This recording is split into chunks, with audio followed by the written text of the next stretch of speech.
बस्ती में पिछले दिनों आग लगी थी और 8 मकानात कुल या जुज़ जल गए थे। जमीयत उलमा मालेगांव ही नहीं, महाराष्ट्र ही नहीं, पूरे हिंदुस्तान में इस तरह के हंगामी हालात के अंदर जो है मदद करती है और मालेगांव के लोग जमीयत उलमा पर एतमाद करते हैं।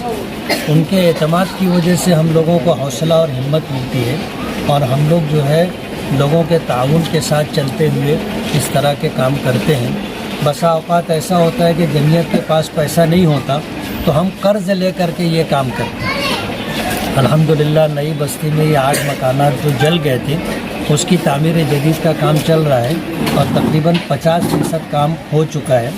बकिया काम भी इंशाअल्लाह हम लोग जल्द ही मुकम्मल करके ये हफ्ते में इंशाअल्लाह पूरा करके जो साहिब मकान थे उनके हम लोग हवाले कर देंगे। मैं आप लोगों के ज़रिए से मालेगांव ही नहीं बल्कि दूर दराज इलाकों तक ये पैगाम देना चाहता हूँ कि हमारी जो जमीयत उलमा है ये 1919 में कायम हुई थी।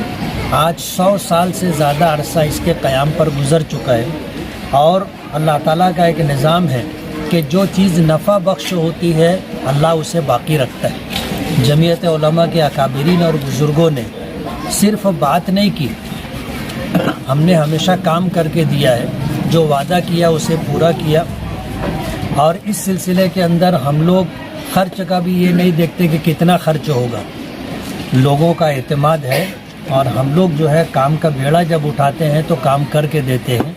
अल्हम्दुलिल्लाह यहाँ तक तो हम लोग आ गए हैं, 50% काम हो चुका है, बकिया काम भी इंशाअल्लाह हम लोग मुकम्मल करवाएं।